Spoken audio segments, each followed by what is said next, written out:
Hey, it's Jordan with Status Coup. Hope everyone is doing okay in these trying times.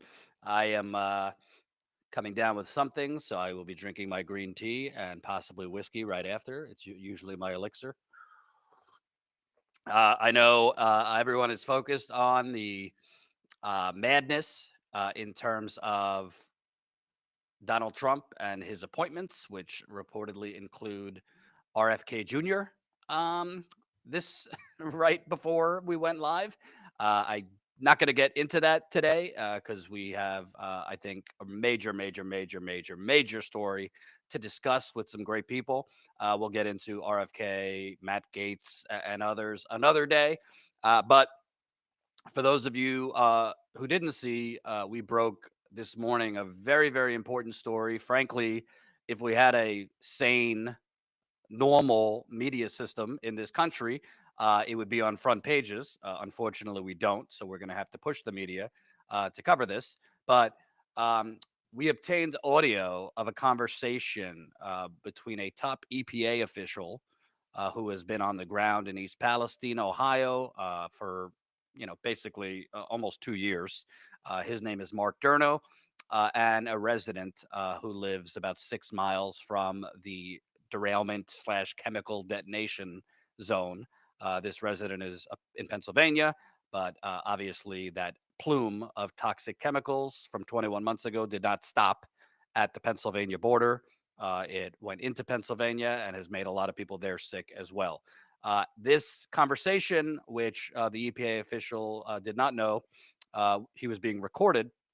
He sure says a lot of things in private that contradict pretty much everything the EPA and Norfolk Southern have told the public for 21 months. To remind you, in February 2023, a Norfolk Southern, about 150 car rail line, derailed in East Palestine, Ohio, which is right over the border, right near the border between Ohio and Pennsylvania.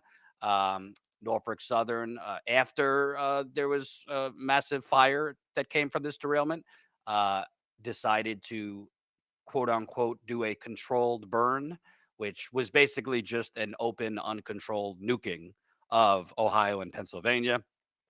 Experts, including one that's going to join us now, have found that as many as 120 chemicals with links to cancer could have been created from that combustion, despite residents coming down with cancers, strokes, seizures, kidney issues, liver issues, bloody noses, bloody poops, bloody urine, body tingling, memory issues, forgetfulness, fatigue.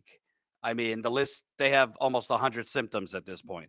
The EPA and Norfolk Southern have essentially said nothing to see here, and we can't. All our testing is showing everything's fine. Well, in this recording, you are going to hear quite a different tune. Again, from an EPA official. This recording occurred in October, so recent. This is not from months ago. This is from a few weeks ago. Before we play the recording, I want to bring in some of the people we have joining us now. We have George Thompson, who is a toxicologist with over 55 years of experience, actually came out of retirement because of this disaster. And he has spent God knows how many hours, you know, analyzing the chemicals that were manufactured. He has called it, this could be the worst chemical disaster, not in American history, in world history. Also, Scott Smith, he is an independent tester, has been in Flint, has tested for air, soil, and water in East Palestine. I think you've been there well over 30 times. You've also Correct. been to Flint and many other places, and you've frankly been, smeared by the same officials that are on tape, Yes. contradicting themselves.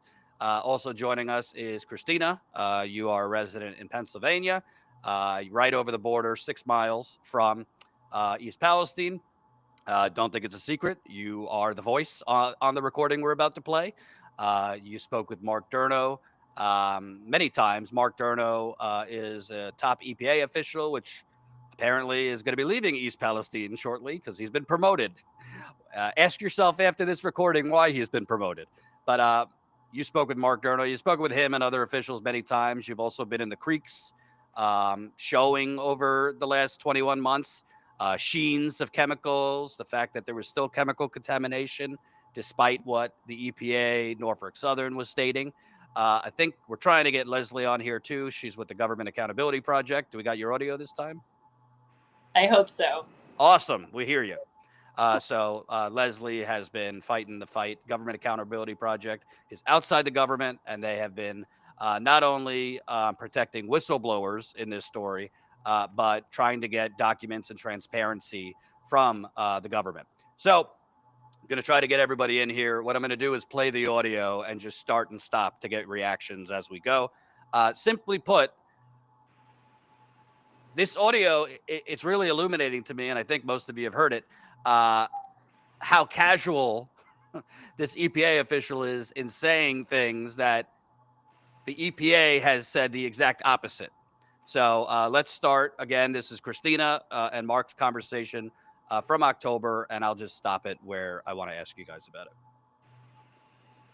it. Why didn't you guys tell people that from the start that we had been exposed? So we never said that you weren't, and that's, and I, I'll say this to anybody that asks, and if you stick a reporter and a camera in my face, I'll say the same thing. One of the things that we look back on, the way we described risk out here was that, I wish that we would have done a better job helping, especially the people immediately local, understand, what they were dealing with. They came back into town, right? And they smelled chemicals, right? Well, if you smell chemicals, then you're exposed to chemicals, right? Yeah. Even though they're well below our action levels, they're still there, and you're still exposed, right? And if I could go back and change one thing, when we set up the temporary relocation program, which we did a month after the derailment, I wish we would have done that. Yeah, it was like we were exposed. I want to start with Christina because you're the one speaking with him. I don't know about you, but when I hear him say what you say, why didn't you tell us we were exposed, to harmful chemicals? And he says, well, we never said you weren't. That might be the non-answer of the century. Right. What was your thoughts on him basically saying, well, we didn't say you weren't. Like, I don't like. Well, no, but we knew that we were, and nobody said anything about it much of this time. George, you are a toxicologist. You've done analysis showing that, we're talking hundreds of chemicals, many linked to cancer, some not, but linked to other health problems. What does that say to you when he's the head guy for the EPA on the ground, basically saying, well, we didn't admit we murdered anyone, but we also didn't say we didn't. The statement that he made is very contradictory to what the administrator of EPA said at a town hall meeting in East Palestine when he and the governor of Ohio stated publicly in that town hall meeting that the area was safe and that the evacuation notice had been ended and they could come back. That's saying you're not going to be exposed to chemicals. Very different than what Mark Durno is inferring here when he with the statement that he made to Christina.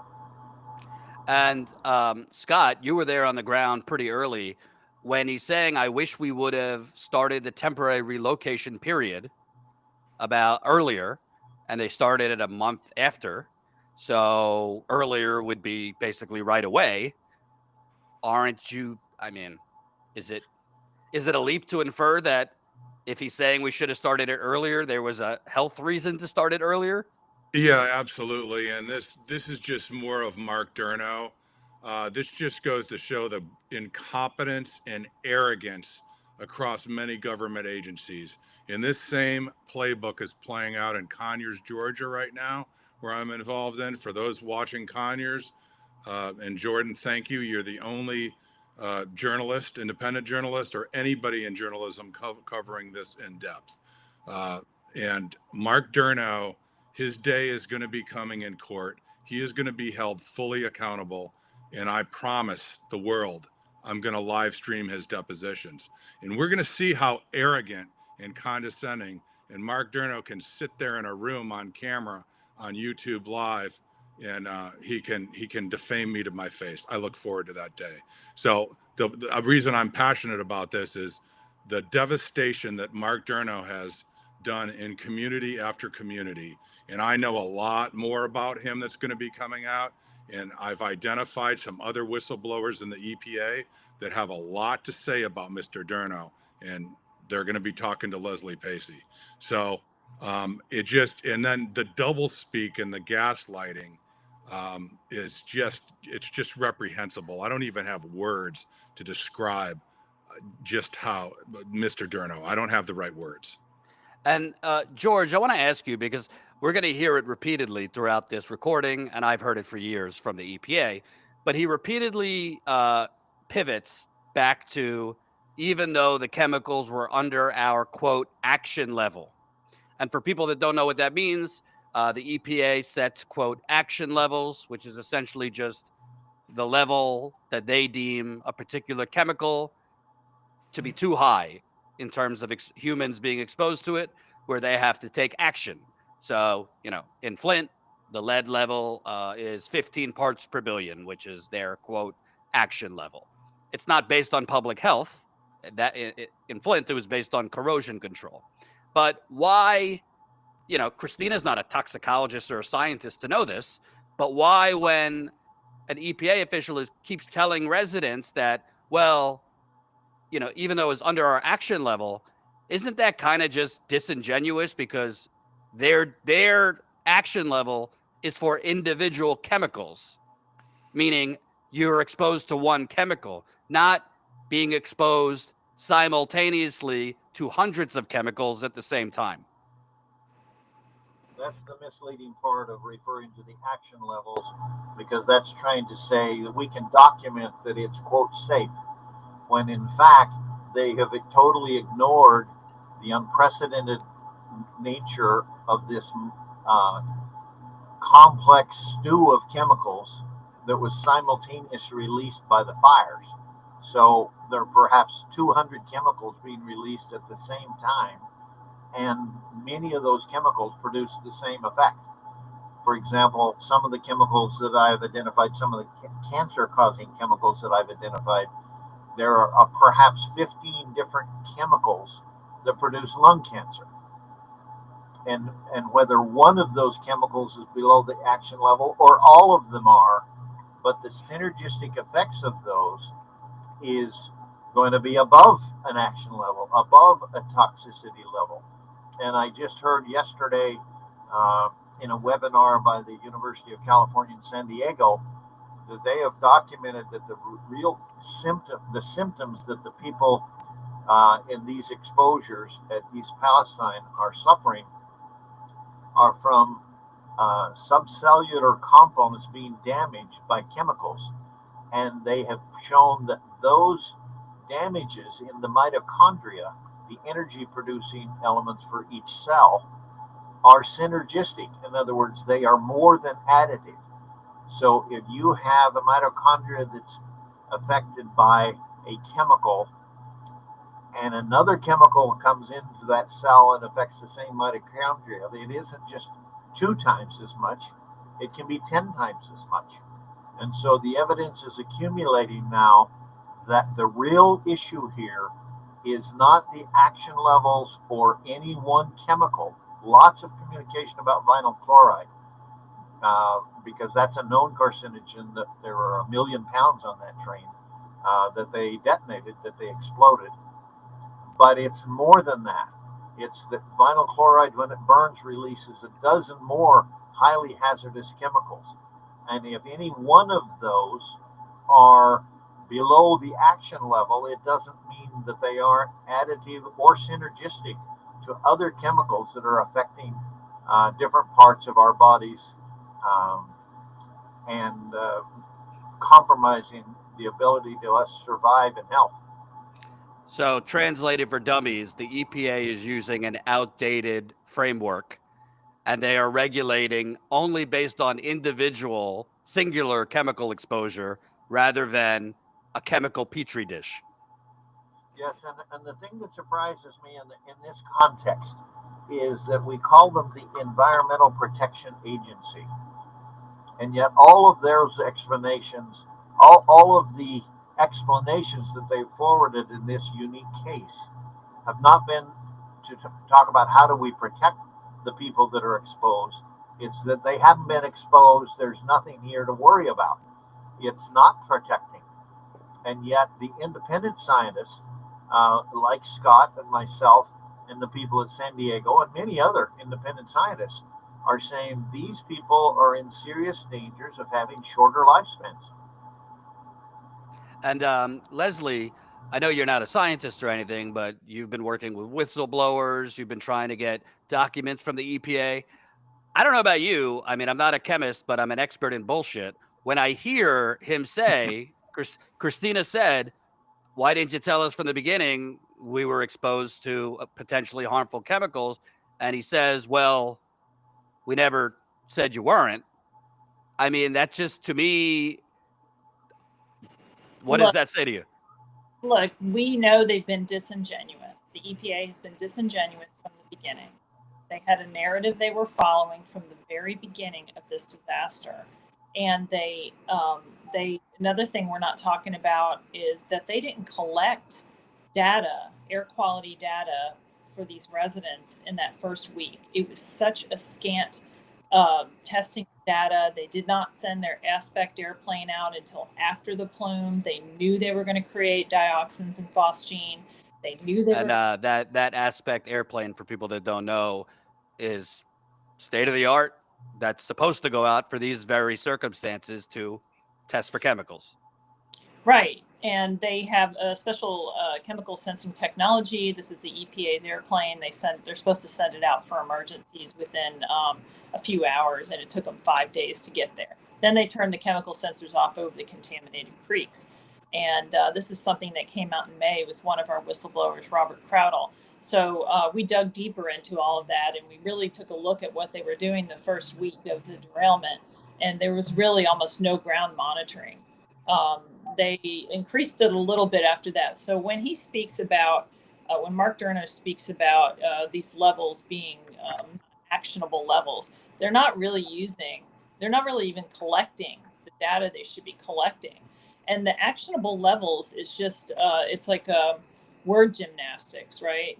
As Scott has noted before, there's a lot of word games they're playing. So, and another point I want to make is, recently Scott uncovered some spreadsheets that the EPA had done on contaminants in the creeks, and they really manipulated that data. I don't need to go into all the details of that. So, I mean, already the trust factor is gone, right? And so then we have, a top official in East Palestine admitting, well, we didn't really do this right. And this is something that residents have felt all along, and they continue to feel today. I get calls from residents explaining how everybody in their family's sick. They're dealing with multiple health issues. They have to go to multiple doctors. It's really sad. I had one resident call me and they had to have teeth pulled because they have gum disease, and they have a niece with seizures, which I know you've interviewed some of these people before, young people. So I mean, they're still getting sick. And I want to make one more point before you move away from me on this question. There are new contamination events going on right now when they've never cleaned up those wetlands. You probably know that that they've been working at night, hauling away dirt, and there's very high exceedances. We'll be talking about this more later, but there's a lot of people getting sick right now. Right. And this is something we've all kind of started learning about in the last week or so, but there's going to be more on that. So that could be another couple of years of cleanup. But where are the warnings for the residents? Right. Where's the evacuation now? if people are getting sick and passing out and headaches, they're all being exposed. Well, I could tell you, I was just there. I Mhm. went into a resident's home about, I don't know, half. Ashley McCollum probably lives 3 blocks away. I went into her house. I couldn't last for longer than a minute. I mean, the chemicals are so strong 21 months later, and you smell it standing outside on the porch. And residents who joined me for the interview who came from Pennsylvania said every time they come into East, I mean, it's not great in Pennsylvania either, but every time they get into East Palestine, it's worse. So Right. it's basically just, government basically, you're both looking at your house that is on fire, but the government's saying, hey, isn't the sky nice today? So I want to continue on, but I also want to make the point, because I know we have people watching from other communities that are suffering with similar. I think what this audio is showing and what we're finding out is the EPA is doing similar things in other places. For example, in Conyers, Georgia, which recently had this chemical plant fire and a chlorine gas cloud spread as far as Alabama. That's not one chemical either. We don't know how many chemicals were produced by that. We know chlorine gas, but we don't know what else. I don't even know what all the chemicals they had in the plant, because there hasn't been a lot of transparency. But again, the EPA and the local authorities are only looking at individual chemicals, and they're using their deeply flawed action levels to tell you, oh, it's safe. Well, something's not matching if time after time the government agency is saying it's safe when people are symptomatic and getting sicker, not just acutely, but chronically, long term. Let's keep playing, Colin, because it gets worse. Month, and then people that they didn't smell it or they weren't sick. Yeah. What frustrated me was this is before I got here, because I wasn't here the first couple weeks. Yeah. When I saw on TV the CEO for Norfolk Southern come out and say the air is safe, Yeah. and I remember thinking to myself, well, that's not going to go over well. You never say that. What you say is you gotta be. People that don't understand our business, they don't realize that words matter, right? Mm-hmm. And and I don't know, I'd have to go back and listen to how our administrator characterized it, or how our people on the ground characterized it in those early days. But what I've got to believe that we said, and again, I have to go back and look, would have been, we're not seeing any levels above our action levels, right? Uh-huh. Which is true. It was accurate.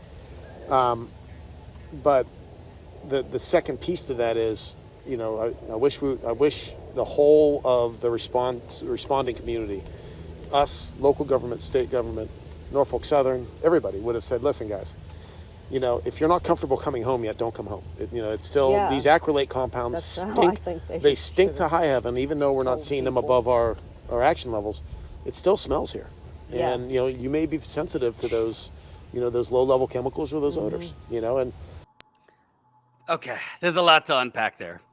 Before we get to the bombshell that he's basically saying Norfolk Southern lied and we, the EPA, just stood there as they lied, I'd like to ask you, George, because I don't want to pick on Mark. I don't know him that well. I know he did something similar in Flint, and the people there aren't so fond of Mark. But Mark is just one person in a huge bureaucracy. But when he calls the EPA a business, people don't understand our business. I don't think the EPA should be a business.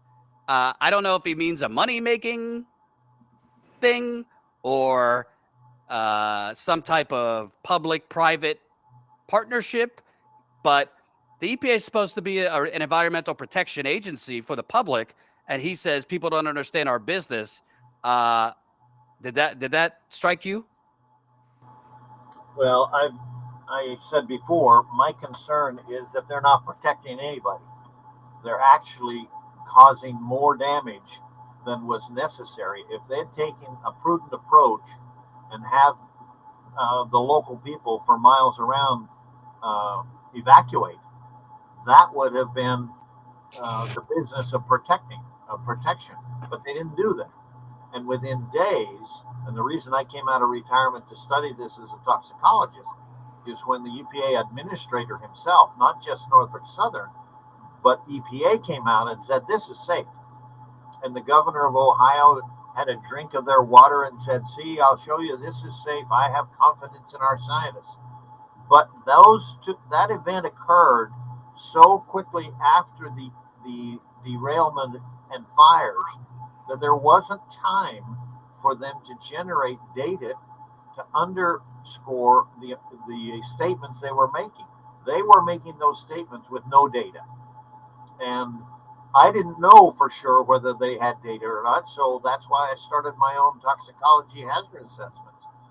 And I quickly found that there was a lot of information about the hazardous chemicals on the train and far more hazardous chemical information on the chemicals produced by the fires. Right. And as time has gone on now, it's been coming up on 2 years, more and more data is being accumulated on just how hazardous this was. Now, one of the things that, let's stay with the action levels. The action levels, when they saw the fires, EPA should have enough experience to have anticipated that this wasn't a single chemical exposure event. But it's the bias that they've built into their arguments to say there's no problem here. That's a biased approach to start with that argument, and they fall back on existing guidelines that are one chemical assessments at a time. Mm-hmm. They should have known that in a fire like this, that there are going to be hundreds of chemicals produced, and the chemicals that are released are not burned, and you can see that in the plume. Even in your opening picture, you can see that dark, massive cloud of ash and soot. And the ash and soot acts like a sponge that absorbs all the toxic chemicals. So wherever it falls out of the sky, it's going to have those toxic chemicals with them. And some of those chemicals are called forever chemicals because they don't disappear. They don't disappear from the environment. And if we inhale them into our bodies, as many people there exposed did, they're going to stay in our bodies for up to 15 years, maybe longer. And Scott, let me ask you, because, although this is a different story than Flint, you were in Flint, and I'm seeing a very identical playbook here. When he says, when I heard Norfolk Southern CEO say on TV, the air is safe, I said, well, that's not going to go over well. Later on the tape, he's going to say that again and just say, oh, my God, in response. I mean, I don't think it's distorting that he's basically saying Norfolk Southern was lying to the public, but the EPA was echoing exactly what Norfolk Southern was saying. But this is exactly what they did in Flint as well, where the EPA echoed what the Michigan Health Department was saying until they couldn't cover it up basically anymore. I mean, that's a profoundly scandalous statement that, wow, I'm the EPA. We at the time are telling people everything's fine, but I'm watching Norfolk Southern CEO lie to the public, and I'm thinking, wow, that's bad. Well, yeah, in Michigan, you had elected officials. In East Palestine, you have the billion-dollar company Norfolk Southern. In Conyers, Georgia, you have the billion-dollar company. And I think that's why you're seeing the outrage in this country. People have had enough. And it's the EPA is serving nothing but as a public relations arm to cover the asses of compromised elected officials and billion-dollar companies. And people in the EPA, as you know, I've been subpoenaed in my driveway with ex-EPA attorney Davina Pajara. These government people that work for government agencies are selling these communities, these victims in these communities, and all of us taxpayers out to enrich themselves. It's all about their personal profits over people. It's that simple. It's going on and on and on. And you literally need to completely tear apart the EPA and start from scratch if it's ever going to work.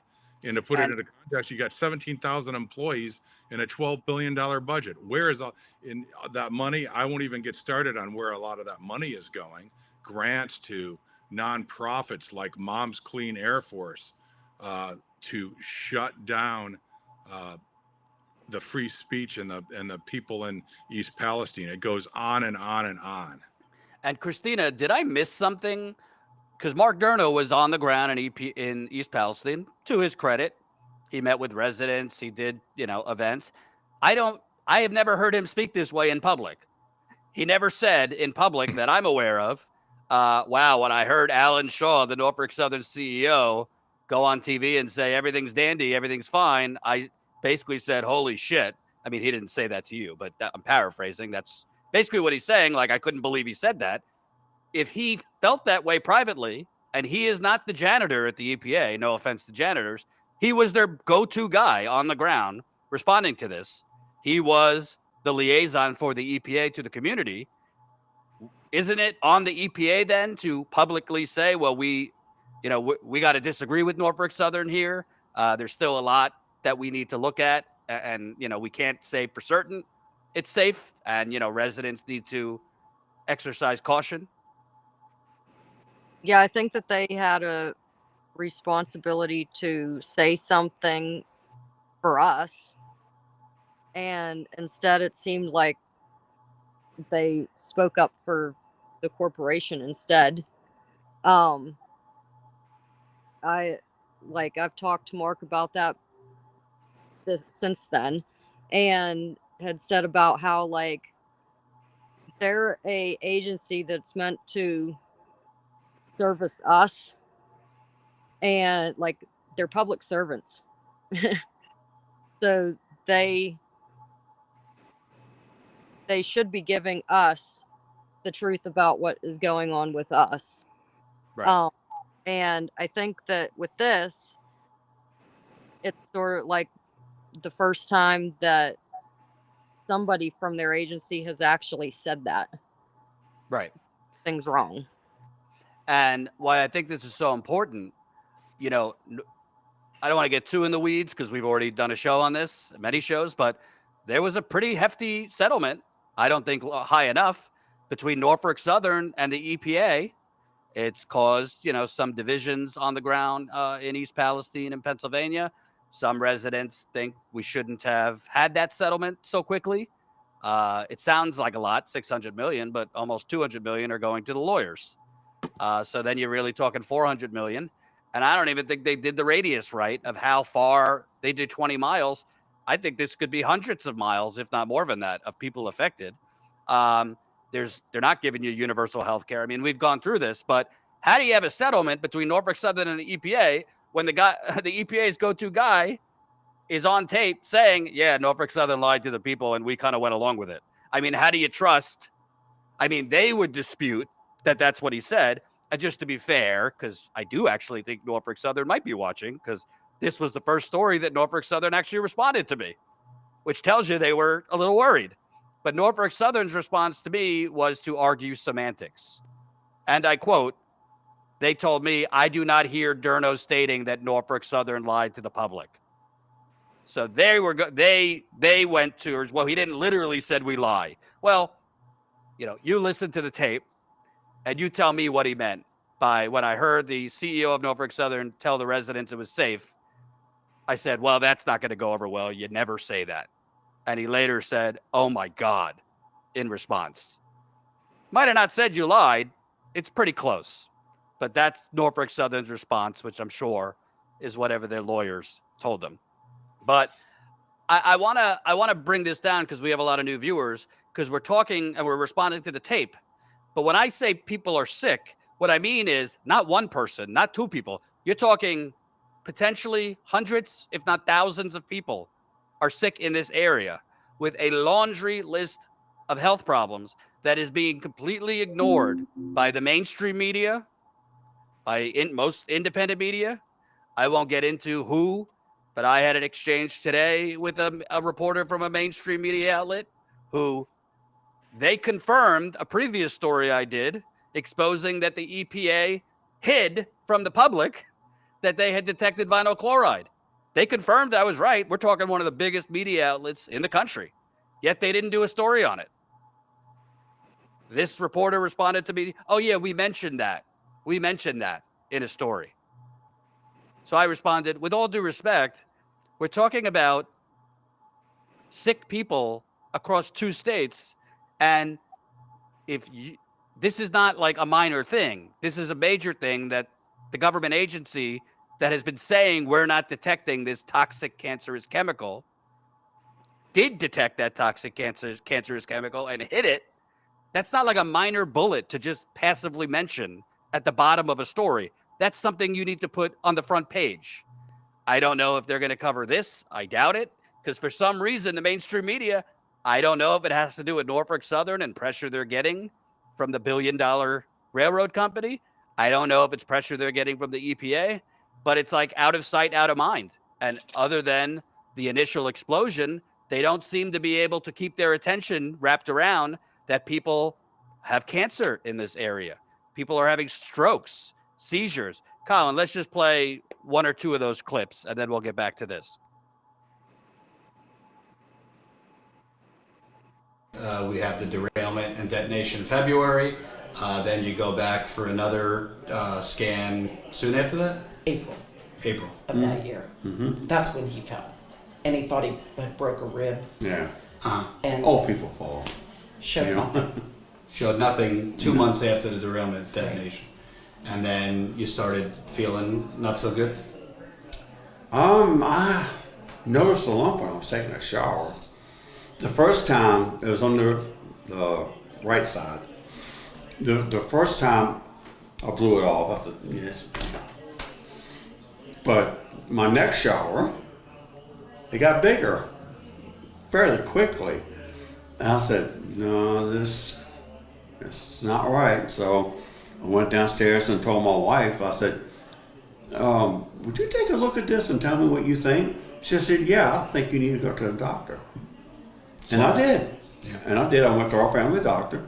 And this was in May of 2023? The end of May. End of May, yes. Okay. So we're talking about 3 months after they exploded these chemicals? 18 Yep. 18 weeks. 18 weeks after they unnecessarily blew them cars up. Yeah. We all know that now. We kind of knew it then, Right. but nobody would listen. But anyway, but yes, End of May, and he diagnoses you with? I was diagnosed with breast cancer the very next, no, at the end of May, I think. If I looked at my phone, I could tell you the exact date because I'll never forget it. Right. And of course, my reaction was, huh? Even the word cancer scared me to death. Yeah, of course. And me, I mean, I've been fairly healthy for 66 years now.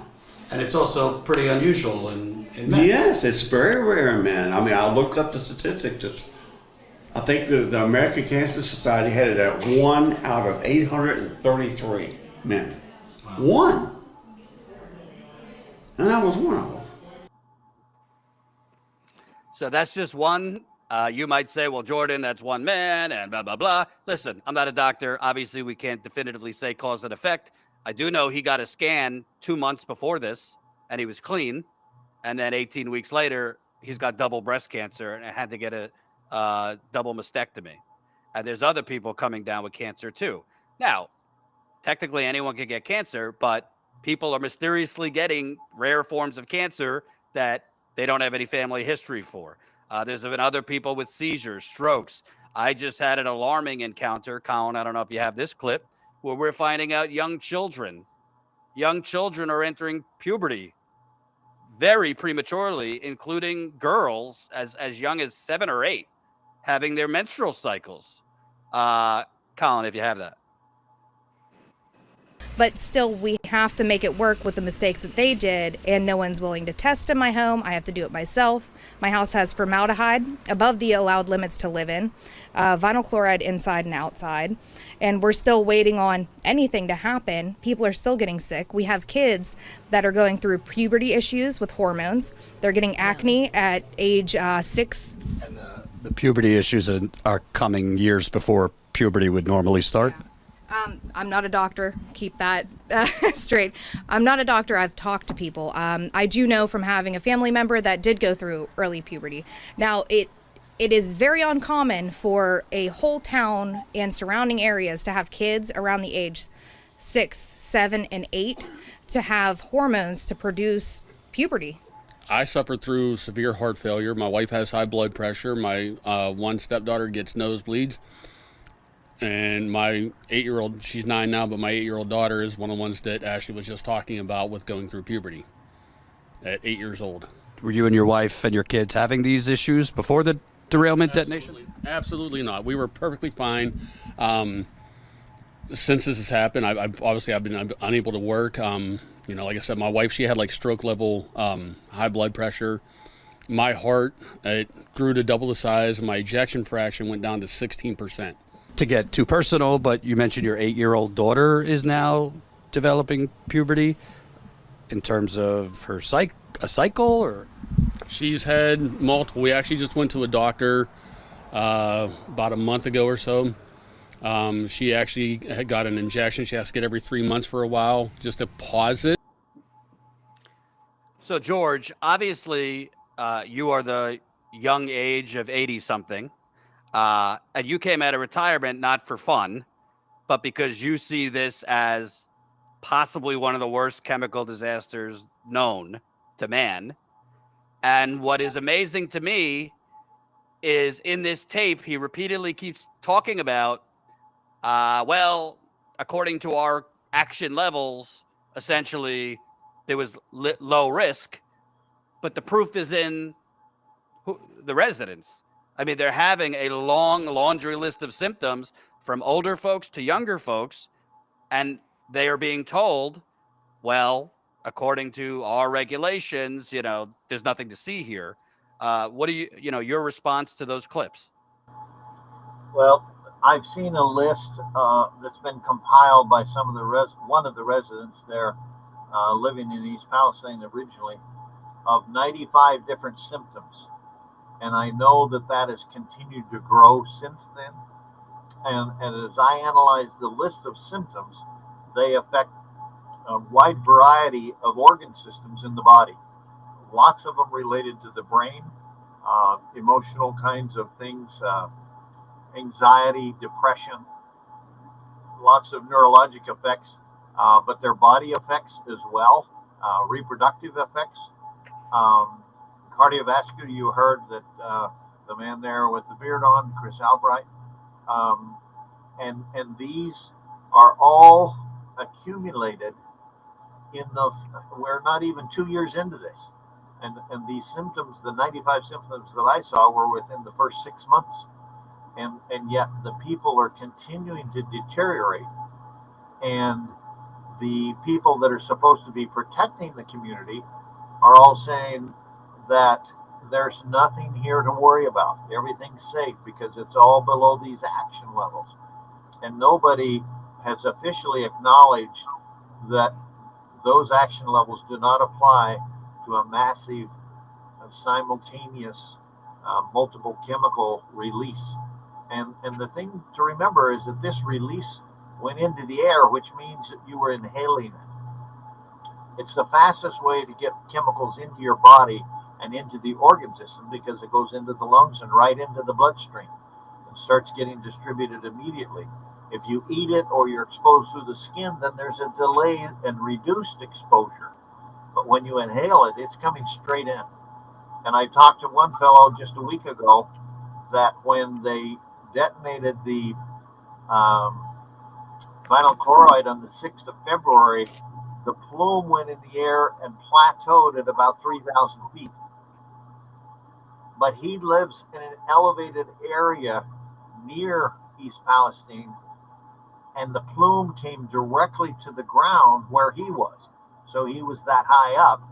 And he said that the black cloud covered all of his apple trees and made the trees and the apples black. So this soot and ash was deposited on them. And he said he just let the apples go in years past so the deer could eat them. But the deer wouldn't eat the black apples. Wow. And he was overcome so quickly that he had to call his daughter, and she came and rescued him and took him away from the farm where he was living. But he said that the plume was so thick that he couldn't see his barn, which was not more than 200 feet away. And so the kinds of exposures, none of this has been presented to the public by the ones that are supposedly protecting the public. This has been quickly shoved under the carpet. They've tried to minimize it at every turn. They have not tried to understand the event and learn from it so that it could be prevented. And that's true of EPA. It's true of Norfolk Southern. Norfolk Southern hasn't tried to learn from this. They have these rail derailments around the country fairly often. And this is a subject that they could have learned a great deal from in how to protect future exposures in communities. But they were so busy trying to say that there's no harm here that they haven't learned anything from it. And so the rest of us here, many of us on this live stream today, are the voices trying to educate the public, educate the media, that this is not something that's going to go away. It's going to get worse in the future for any of these people exposed to these forever chemicals. And Leslie, I want to ask you, because when I hear the EPA's go-to guy in East Palestine saying, "Oh shit, oh boy," when I heard Norfolk Southern CEO tell the residents everything's fine, I went, "Holy shit." Paraphrasing, that's not what he said, but you get the drift. My thought as a journalist, I would love to see the emails between the EPA and Norfolk Southern. I would love to see the communication. But it hasn't been too easy. I know you've been trying to get all the documents from the EPA and other agencies pertaining to this. It sure seems like, from what he's saying, at least some folks at the EPA knew that everything's all good here was not true. Shouldn't we see what the private communications were? Yeah, we should. And I have done several FOIAs. We could always try to FOIA specific communications. I believe we've already kind of broadly looked at that. There's a whole lot of redactions that come with those. That's why it's so valuable what Christina has done here.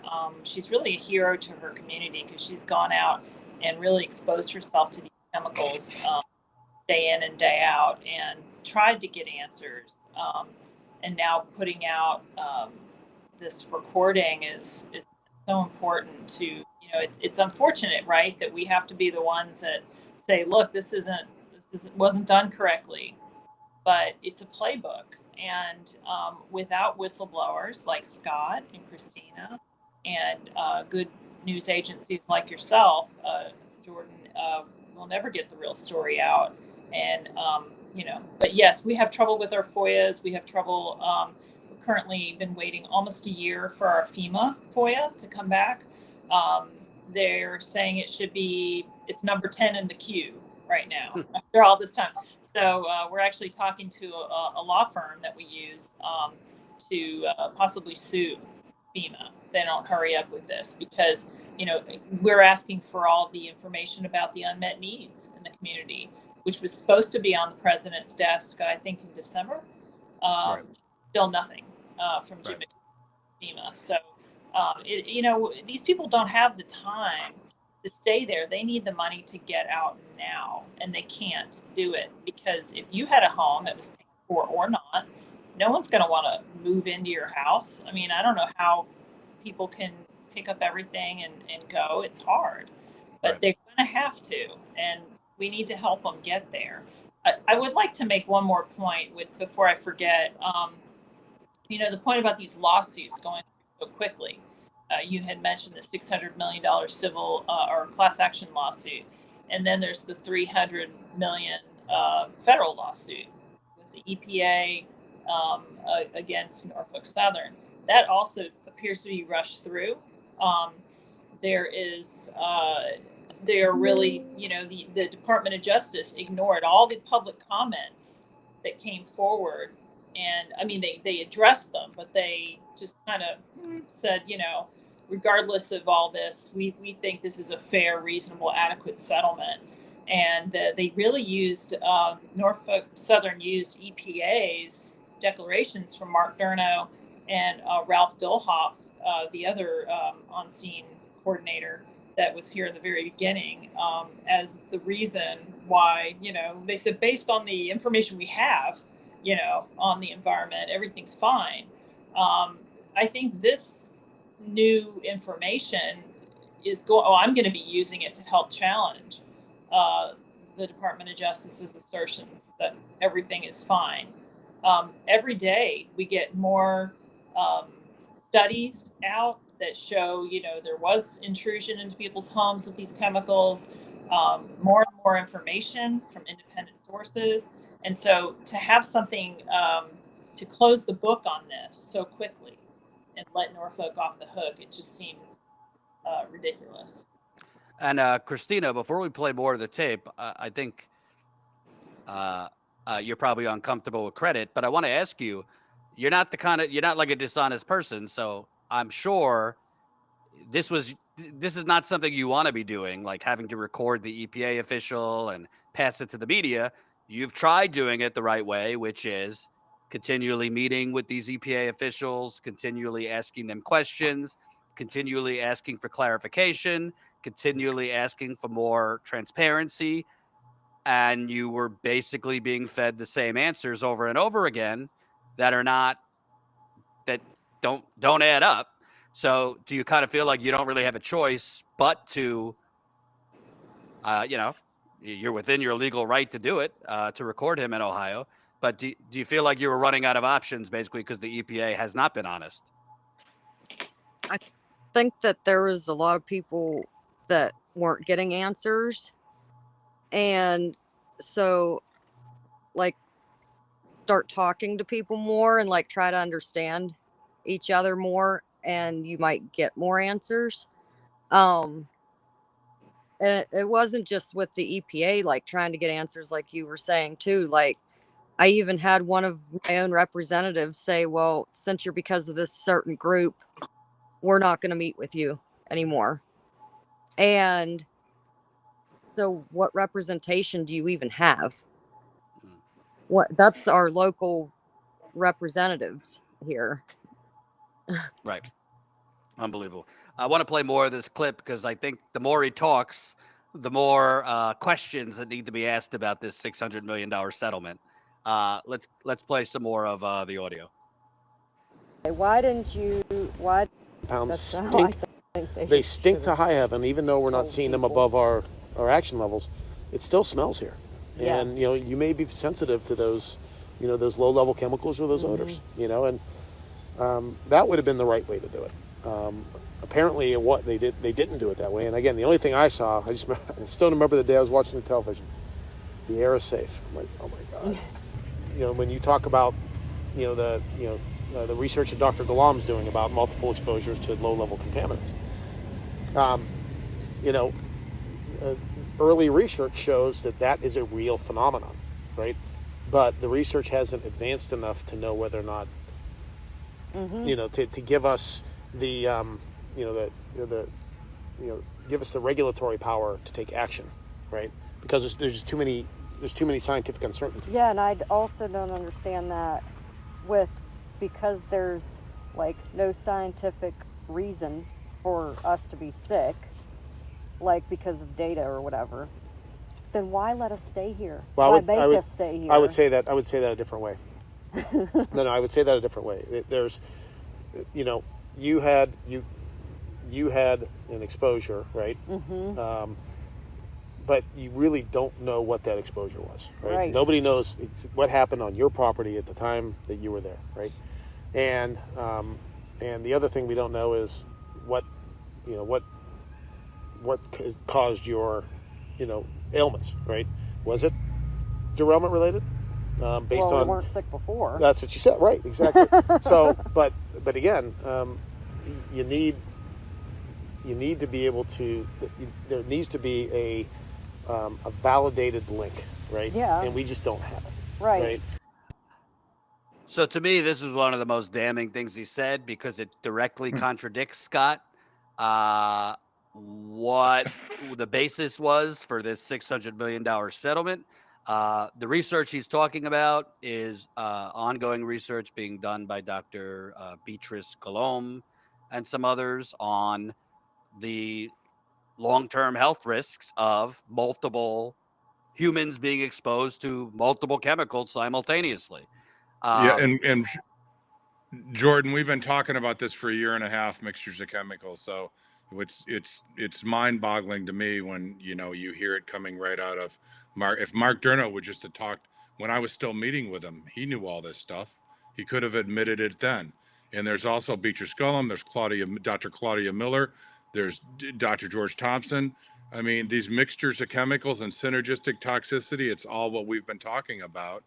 And I might want to go out on a limb here. I mean, I'm a fierce independent, but if you look at what's going on on this program, I mean, the government agencies can't get any worse.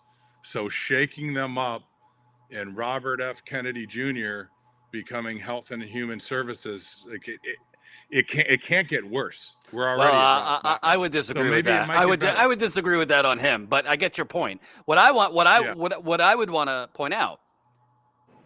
He's very clearly saying here, essentially, we don't know.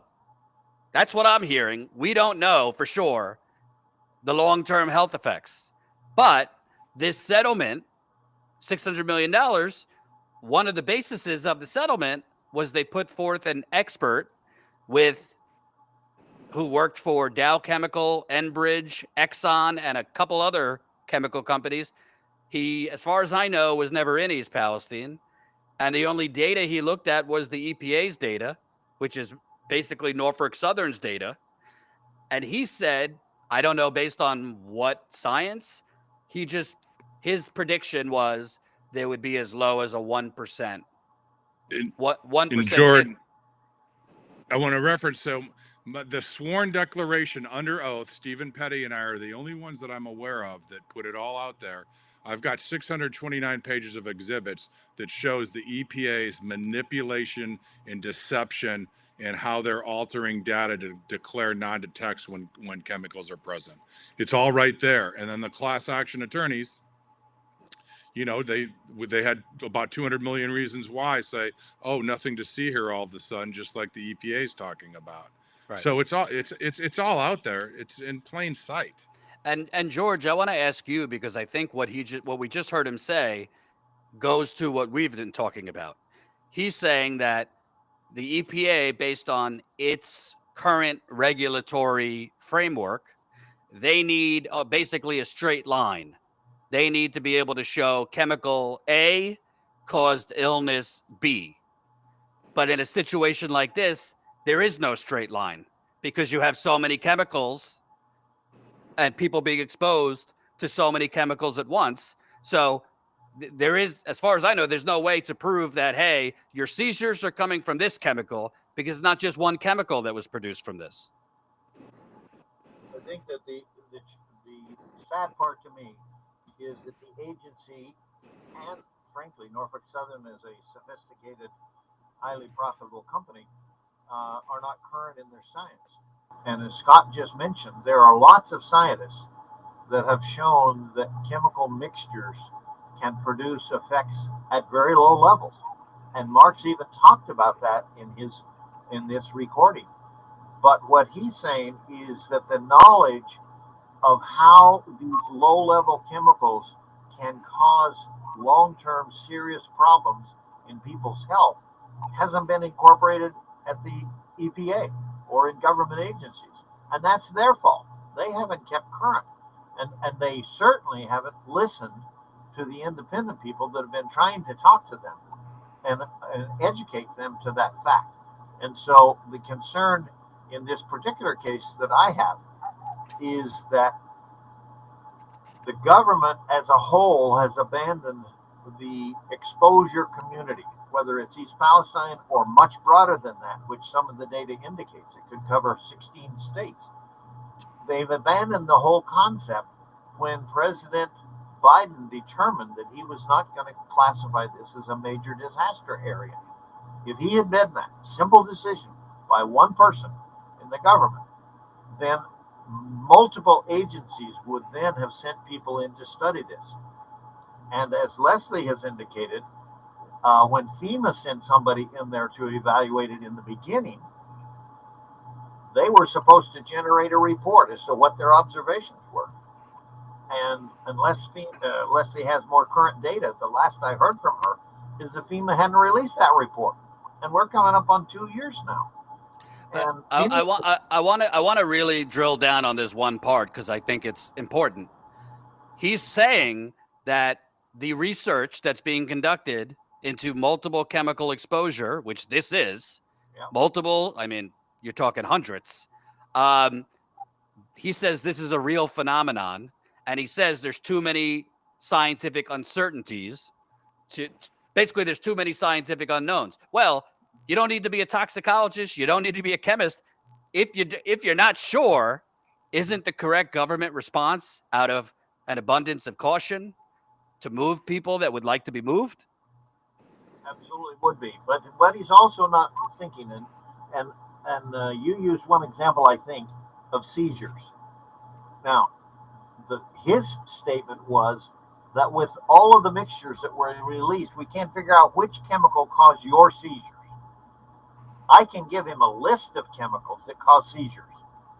Now, he can pick the one that he wants to say, this one's at fault, or he can say, even low levels of this list of 10 chemicals that cause seizures are accountable for it. And the people that are suffering from those effects, like Chris Albright that we just heard with the heart problems, he didn't have heart problems before there's a derailment. So the generic qualifications are clearly there. The specifics are not obliterated because we can't tell which one chemical, when we know there are multiple chemicals that could have caused it. And we also know that with the multiple chemicals, the amount, the dose of the chemical that would be required to cause that effect greatly reduces on a chemical by chemical basis because you have so many chemicals producing that same effect. And so he's ignoring the scientific concept isn't wrong, but his application is wrong. We do know, we can tell symptom by symptom what caused that symptom. And some of the work from Dr. Golem has suggested that she may be even on to how we can correct these symptoms in the people that have been exposed and are still suffering. And she and I had a conversation this morning about it, and she's starting a study now to see if, in fact, administration of coenzyme Q to people that are suffering from symptoms of this, from this derailment, won't be reduced or eliminated. And that's in the works right now. She's getting the approvals to do this study. And Scott, let me ask you, and this is really more of a psychological question, but this is not your first rodeo. Is this a matter of the EPA is just still stuck in the 1980s when it comes to chemistry? Or do they kind of know this stuff, but, you know, I will agree with RFK on this one point. There is regulatory capture. The special interests are running the asylum, from the chemical companies to the fossil fuel companies, you name it. And they know, common sense, these people aren't all sick from the weather.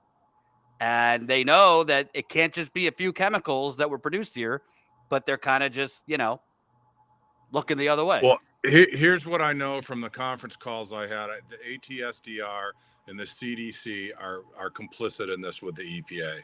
The EPA relies on them. You combine that with the undue influence. So all these agencies are under the multi-billion-dollar corporate thumb.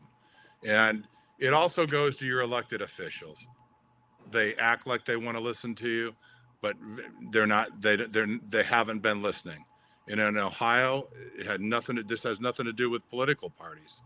And the CDC knows all this, but, you know, like Dr. Beatrice Gullum and Dr. Claudia Miller, they get dismissed. And then we're talking about the what is it? The National Institutes of Health. We saw that charade of a session, and they know about these mixtures of chemicals. They'll admit they don't know. They know about this mitochondrial cell disruption. They know all about it, but the minute they officially acknowledge that, the liability goes through the ceiling for these responsible parties. And I want to name 3 elected officials, one a little higher profile now. And these aren't the only 3 that we need to focus on, but I'm just going to name 3 right now. J.D. Vance is going to become vice president. Whether you like that or not, that's just the facts. And this isn't a political discussion. but I'm making a point. J.D. Vance showed up to East Palestine as a senator early on. He looked at the creeks, seemed like he cared. According to residents I've spoken to, that concern quickly evaporated, and they couldn't even get a response from his office. He was a little busy trying to become Trump's vice president. Okay. Then, in a hearing, the chair of the NTSB told Senator Vance, Norfolk Southern unnecessarily they went against experts telling them, do not blow up these cars. And the NTSB told them their investigation found Norfolk Southern was reckless and didn't have to do this, but did it anyway. J.D. Vance's own words, I'm paraphrasing, but he said during that hearing, it sure seems like this town might have been poisoned to open up the rail lines quicker. I reached out to him after that multiple times to his office asking, with this new evidence, are you going to call for a criminal investigation? No response. I also reached out to Senator Sherrod Brown, a Democrat, with the exact same thing of what the NTSB said. His office got back to me. They didn't call for a criminal investigation, but expressed some anger. I also reached out to Senator Bob Casey of Pennsylvania. Same thing, what the NTSB said, no response. Well, Vance is about to be vice president. Brown and Casey just lost re-election. Vance has the perch. He's a heartbeat away from the presidency to do something about all this. I don't care if you're a Democrat or a Republican watching. He can do something. And Casey and Brown are still there for a month or two left. You lost, so maybe you could speak up now. Because the media is not speaking up. I don't want to toot my own horn, but as far as I know, we're the only ones actually telling the truth here and staying on this. And this is not just about East Palestine. Since this disaster, there has been so many, I can't even count how many plants have gone on fire. Akron, Ohio, and Conyers, Georgia, and Indiana. There's refineries going on fire. There's plastic plants going on fire. There's other derailments happening. There's probably things I don't even know about because my email box is flooded. It's not all the same exact disaster, but it's kind of the same aftermath. The EPA and local health authorities say, hey, Jesus has blessed the air. Everything's fine now. Go home. But residents then contact myself or Scott or other folks saying people are sick here. So this is a bipartisan mess. It's not like the EPA is magically wonderful under Republicans. The EPA covered up Flint under Obama. The EPA didn't do shit under Trump for the people of Flint or elsewhere. And a disaster declaration has been sitting on Biden's desk for a year. So don't think that take off your blue hat or your red hat if you're watching. This is not a political, if we just get the Republicans in there or we just get the Democrats. This is a much deeper issue because we have regulatory agencies apparently only looking for a few chemicals. And then their measurements for if those chemicals are threatening residents seem to be very outdated and flawed. And the victims of either gross incompetence or worse are pretty much, being sacrificed here. Because George, I don't want to scare people, but you've been doing this for 55 years. It's highly likely we're going to see more cases of cancer and other things here. Correct? Oh, I think it's almost an absolute certainty. And the history that we have is with 9/11, when the terrorists blew up the towers, just less than 3,000 people died. In 20 years after that, another 4,300 people died, and 71,000 people are suffering from serious illnesses that probably are going to lead to their deaths. That's what's in store for those people exposed to the chemical releases at East Palestine, is that as time goes on, these serious chronic ailments are going to surmount and lead to early deaths. And we're beginning to see signs of it already. You showed the clip with the fellow with double breast cancer. There have been several other forms. We've had people suffering from extreme depression. One suicide that may have been related to this circumstance. The misleading information that was provided even on site. I'm working with a family in South Virginia where he was assigned to come up and clean up the railroad beds so that they can get the trains running again. And he worked up in East Palestine for 4.5 to 5 months. And now he's had a heart attack. He's had a stroke. He can't walk. And the people, when he started to work, said, no, you don't need personal protective equipment. Everything's safe. And now he's suffering terribly, and his life is in jeopardy. And the sad part to me is this isn't what we were put on this earth for. We were put here to help each other. And I don't care whether you're blue or red. I don't care if you're black or white. The point is that this has been a whole catastrophe that we've been tested to see if we would stand up and talk to the truth and work with the truth on all sides and try and solve the problem for people. And right now, that hasn't happened. It's only deteriorating, and we've gotten into camps where one side said there's nothing to worry about, it's all below action levels, and the other side says, but people are getting sick and more sick. And some of those people that have been sick early on haven't gotten over it. They're still sick. Yeah. And so there's just too much evidence here that the collusion has been to the detriment of the community. And I think we only have a minute left on the tape, so I want to play the rest of Christina's conversation with Durno. Why didn't you It needs to be a validated link, right? Yeah. And we just don't have it. right. You know, and But then why not take into, like, you don't know if, because of, you can't validate it, you don't know. let me tell you a story. So why would it make sense to keep people in a place that could kill them in 5 years? And if they want to be even based on trauma, you know the trauma was from the derailment. Well, that's So one they of the should reasons. be able to move. That's one of the reasons we put both the health monitoring and mental health services into our And I into don't our think settlement. that the moving part should be on us. Yeah. It should be on Norfolk Southern. If we feel we need to move, Yeah. then they should have to pay for it. Yeah. I understand. So basically, in this conversation, a couple bullet points. Number one, he basically said Norfolk Southern misled the public when they told the residents the air was safe.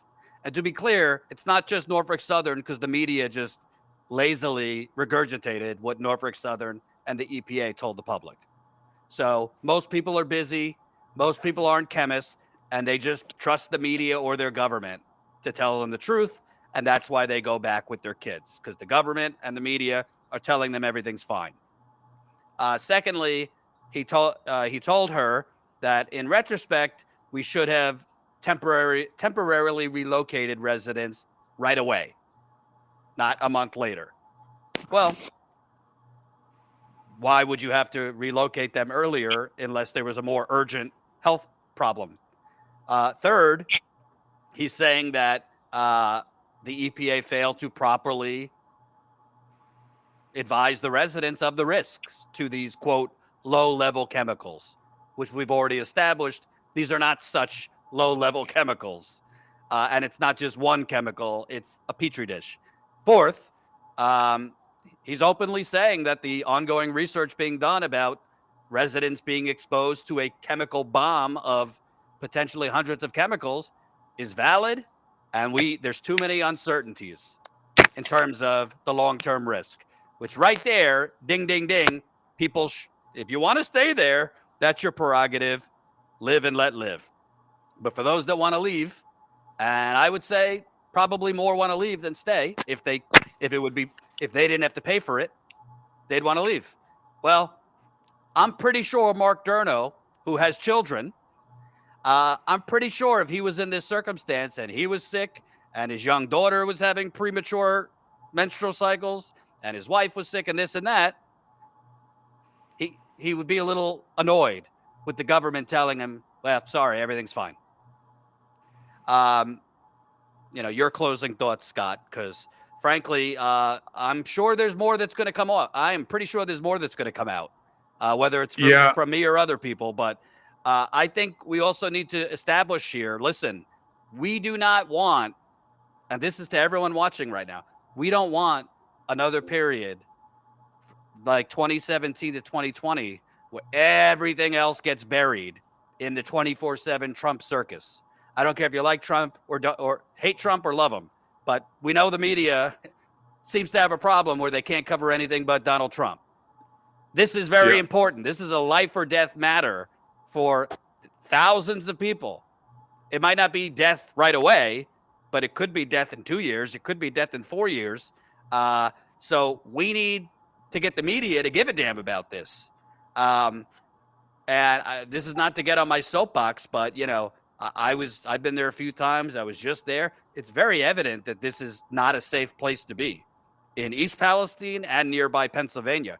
You don't have to be there for longer than a few hours to smell chemicals, to see residents that are sick, to meet people who are visibly sick, to talk to people who are relatively young, but their memories are shot. They're cognitively not well. I mean, the evidence is all in the people. The evidence is in the victims. Your thoughts, Scott? Yeah, my closing thoughts, Jordan, is I'm actually very positive because you're becoming the standard, along with a few others, in real journalism. The media that we call mainstream are corrupted PR people at this point. They're not media, and I do think that they're dying. But the point is why I'm positive. Millions of people are going to come together, and it starts with what I'm seeing from East Palestine to Conyers. People are taking back their power in their own hands. And what we've learned here is I'm seeing some real traction with community groups coming together.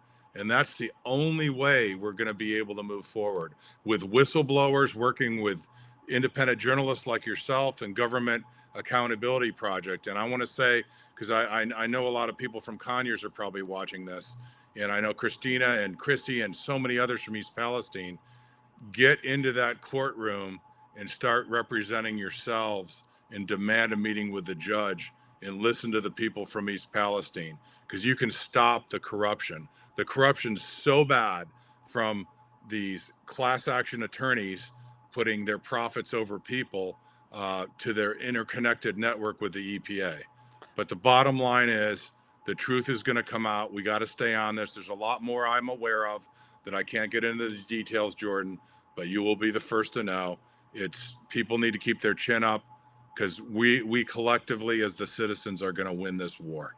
And George, I'd like to ask you, to the medical community, because I've seen in so many examples, whether it be Flint or this, you have people that go to doctors, and the doctors, it's almost like a blank stare. They don't seem to want to connect people's health problems with the derailment / detonation in Flint. Residents went to doctors, and doctors said, well, I can't definitively say it's from the water. What does the medical community need to do here? Because it seems like the medical community might need to study up a little bit more on, cut multiple chemical exposure here. Well, you're absolutely correct. It's not something that is hot. The data isn't there, and certainly you can go to even specialists that have been trained in this. The one that that's been mentioned several times is Dr. Golom at the University of California, San Diego, who's been researching this since she started researching the Gulf War pit burning incidences with the veterans, and she's come to understand much of the detailed science. But if a doctor isn't keeping current with that literature, as EPA obviously hasn't been kept current with it, then we're at a loss. And so my encouragement is that, along with Scott, the positive for me is today when Dr. Golom told me that coenzyme Q10 may, in fact, take care of a lot of these symptoms with she understands the toxicology and she understands the medicine, and it may be reversed by simply taking this supplement. I'm very anxious to hear the results of her study, but I think that I have to say that there are enough independent people working on this and several of us are here on this broadcast today, but there are others that aren't.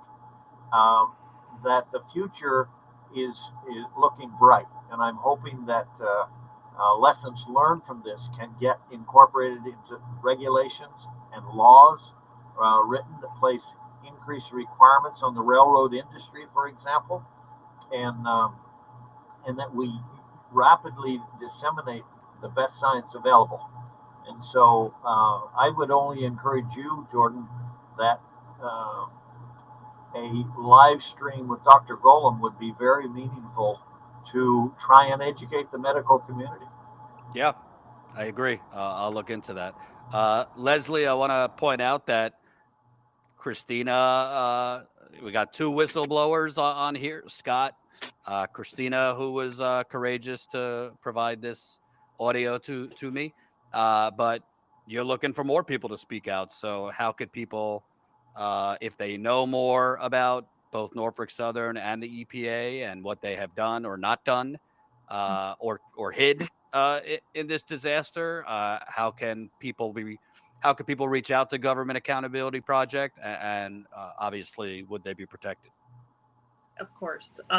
Yeah, they can reach out to us at www.whistleblower.org.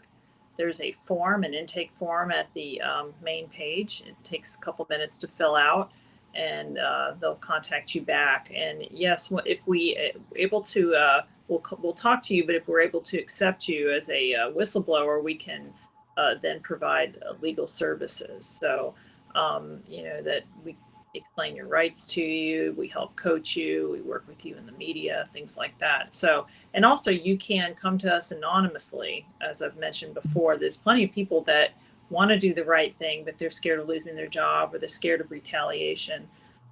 We work with plenty of people like that, and the knowledge they bring to us is invaluable in guiding us towards the truth. So we couldn't do it without our whistleblowers, for sure. Absolutely. And Christina, last thing from you. I mean, you're a rock's throw over the border of Ohio. What should people know that they're not hearing about this on CNN? They're not reading about it in the New York Times anymore. Tell people,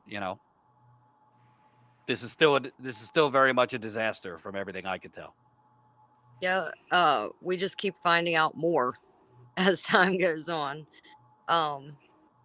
There's, like Leslie said earlier, there's more that we're finding out now about. So, it's just like an ongoing thing, and we just keep being sick and people sicker. And I think, like with Mark talking about what he has talked about on these recordings, it has been a step in the right direction to tell us what was going on. But I think that it needed to be said by the whole EPA and not just one person. Right. And in the quote that I put in your article, Norfolk Southern has some things that they need to own up to too, because they all had responsibilities to us.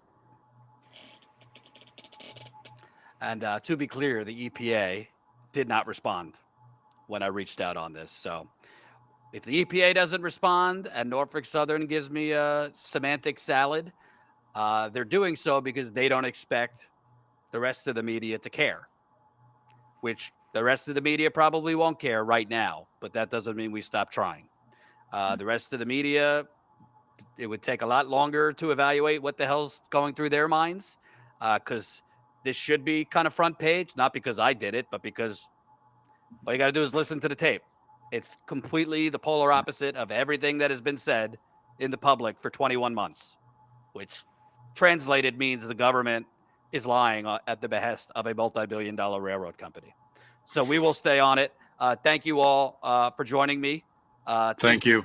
To the audience, I want to remind you, in less than an hour now, we're doing our monthly members only call. So if you are a Status Coup member, you will get the link to join our members call. If you're a member through our website, you will get an email probably in the next 20 minutes or so. Colin probably needs time to eat and pee before he sends out the link. But you should be getting a link if you are a member through our website to join our members only call. If you are a member through YouTube, you could look in the YouTube community section. The link will be there for YouTube members. If you're a member on Patreon, you will see the link on Patreon. And I'm not going to lie, I'm a little under the weather, so I might not go 2.5 hours this time. I'm going to shoot to go about an hour or so. But we got a lot to discuss with our members. We've gotten a lot of new members since the election, so I'm hoping new people sign up. If you don't see the link and you're a paying member, feel free to email us at info@statuscoup.com, info@statuscoup.com if you have any issues, and poor Colin will try to troubleshoot it for you. You don't have to be on camera, by the way, so if you just want to hang and listen, just turn your camera off, but you're perfectly welcome to have your camera on and ask questions. I have some behind the scenes things to share. And this is something to give back to the members that help fund this in journalism. And I will say, do you see any other outlets covering this? Do you see any other outlets still going to East Palestine? We've been there 8 times. It ain't cheap. We just did a 3-state, 10-day swing state trip covering the election. We were just on the ground in 2 states on election day and night. We don't have any money from banks, from Norfolk Southern. We don't have their money and we don't want their money. We got no money from Big Pharma, Silicon Valley, the military industrial complex. Our funding comes from you, but we need more of it because, frankly, it's just Colin and I, and we're getting a little burnt out. We need some help. So we're hoping to be able to grow our funding to hire more people. Please, please, please sign up. If you sign up in the next half hour, you'll get the link. So if you sign up, statuscoup.com/join, you could join us for as low as 16 cents a day. That's $5 a month. 16 cents a day equals $5 a month. statuscoup.com/join. I will see you guys shortly. And once again, thanks to everybody for joining today. Go to our Substack to read the article. I did an extensive article on the audio. So read that on our Substack, share it, comment if you can. That's statuscoup.substack.com, and that's free. You could sign up to our Substack for free. And we will see you all on the members call a little bit later.